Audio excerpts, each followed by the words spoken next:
When you let your world be a vibrational world, which means it's an emotional world, which means it's a thoughtful world, now your world can be one that vacillates between comfort and ease, and power and certainty, and eagerness and clarity and passion and love and joy. In other words, you're up there on that end of the emotional scale. You're not having to dip into the contrast because you have enough contrast in that good feeling end. You like going from, the satisfaction of not being overwhelmed to the exhilaration of having a little more to do right now than you really want to do. In other words, that's really a nice blend of emotions, and you have the ability to control yourself in that way. But you've got to stop. You have to stop making it about the manifestation and begin making it about how I feel right now, how I feel right now, how I feel right now. Because you don't have control over the manifestation because you haven't exercised control over your vibration. But if you start making it about exercising control over your vibration, control over your emotion, control over your thoughts, control over your words, control over your general approach to physical life experience, what you're going to begin to notice is that you have control over all of the specifics of your life. Not just what, but where. And not just where, but who. And not just who, but when. You get to dictate every single part of your experience. You get to call the shots. You are the only one that ever calls it in, and you're the only one who ever holds it out and keeps it from coming. Most of our physical friends don't realize that when you ask, it really is given. That in the simple realization that you want something, that doorways open, pathways light up, all kinds of non-physical help comes into being, all kinds of circumstances and events, and rendezvous, vibrational rendezvous, take place in the moment that you come into contemplative awareness of something that you want. If you could see an aerial view, you would never again worry, because in the slightest wish or hope, and certainly in those stronger desires, pathways light up that are so vivid that those of us who are aware of these pathways wonder why any of you would ever worry. And then we remember that the reason you worry is because you can't see the path. So we want to make you aware of it. We want you to feel the path even if you can't see it. Esther will say to us from time to time, well, light it up a little brighter, will you? Make it a little bit more evident. And we say, you say that you want that only when you're standing in the darkness and you can't see the light. But when you're standing out there, tuned in, tapped in, turned on, you want everyone to get out of your way because you want to be the creator of your own experience. You don't want someone else doing it for you, but we just want to let you know. No one else is doing it for you, but you have infinite intelligence helping you along the way. And if you could just be a little less aware of what's not going right now the way you think you want it to be, and a little more aware of what is going the way you want it to be, so that you're tuning yourself to the highest frequency of your highest good, then those pathways would be more evident to you. And we want to stop for emphasis and punctuation. That is what the best of life is about. So do you have any idea? We do. And we're not mocking you. Well, a little.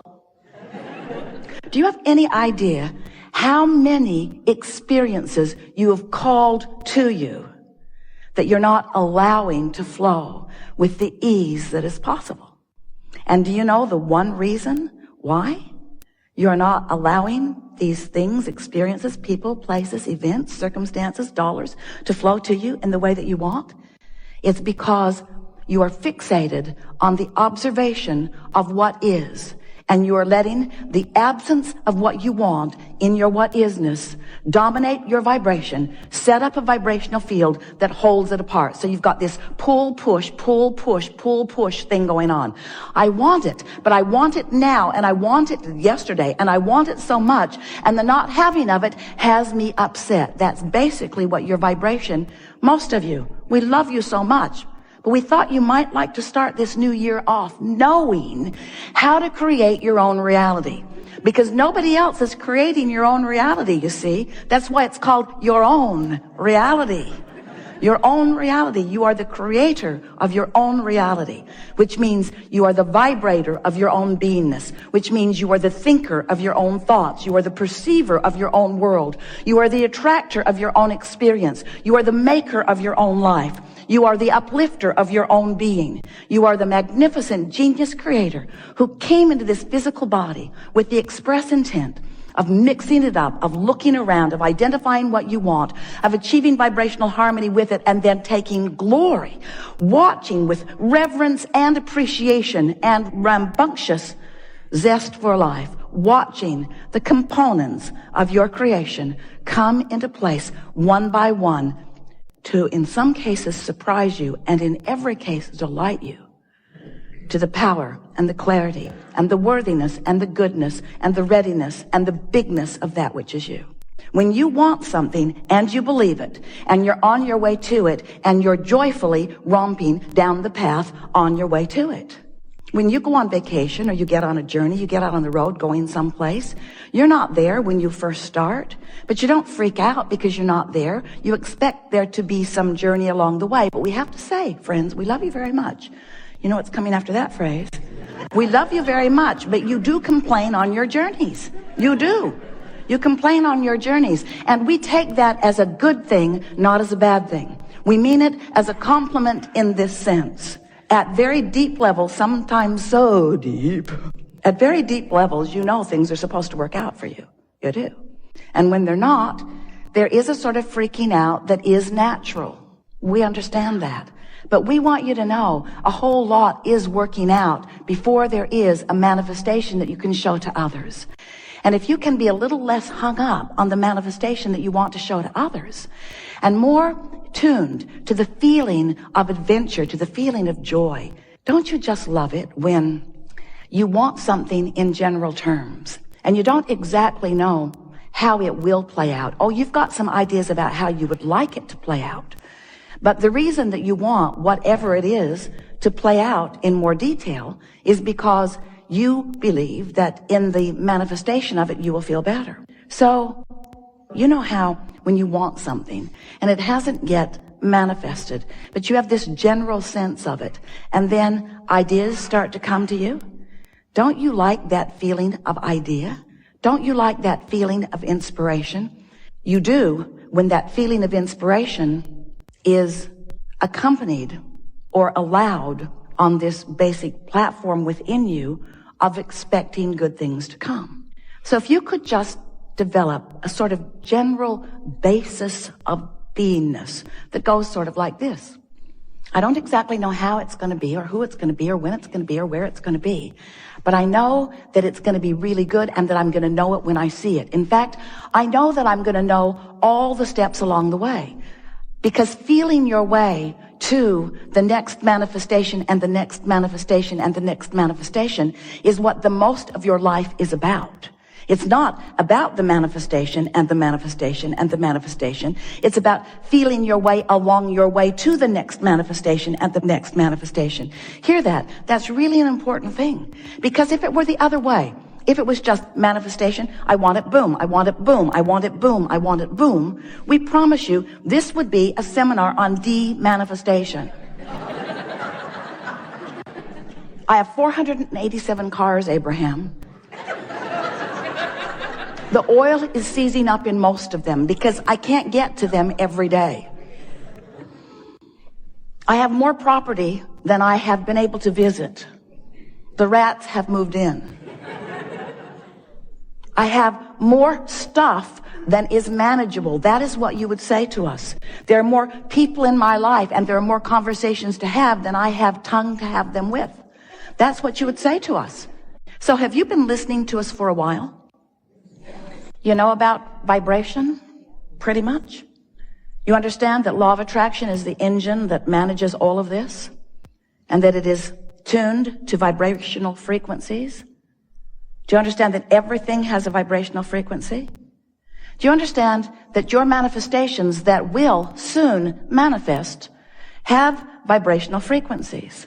And that if before it manifests, you achieve vibrational harmony with the frequency of it, then it comes to you faster. Do you understand that abundance has a vibrational frequency. Yeah? And can you imagine what it feels like? What would the vibrational frequency of abundance feel like if you were going to put words to it? It would feel like ease. It would feel like freedom to choose, certainly. It would feel like eagerness. It would feel like clarity.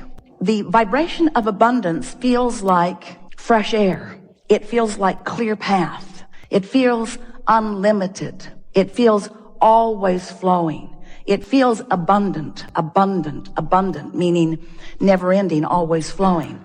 It doesn't feel pinched off, and it doesn't feel like jealousy, and it doesn't feel like worry, and it doesn't feel like fear. It feels like fun. It feels like sureness. It feels like certainty. So let's say that you're standing in a what-isness of less abundance than you want. If you can take your attention away from your perceived manifestation of not enough, and you can focus upon something else that feels like fun or something else that feels unlimited. In other words, you can use subjects other than the subject of money, which may feel like not enough every time you think about it. You can focus upon other things that feel like fun, that feel unlimited, that feel like clarity, that feel like fresh air. You can practice the seed vibration of abundance by staying off the subject if the subject calls something different from you. You see what we're talking about? A while back we said, if you're working on abundance, if abundance is something that is important to you, then take money out of the equation, because there is so much abundance that is abundantly around you that you can tune yourself to the frequency of that. What's something else you want? Usually it falls into a handful of categories. You want money, you want a lover, you want someplace really great to live, you want a body that feels good. So let's say that your intent is for a lover who isn't there. A lover, what does a lover feel like? What does it feel like? What does being in love, what does a lover feel like? What's it feel like? Exhilarated, high. Feels happy, feels high, feels Loving, appreciation. pretty damn good.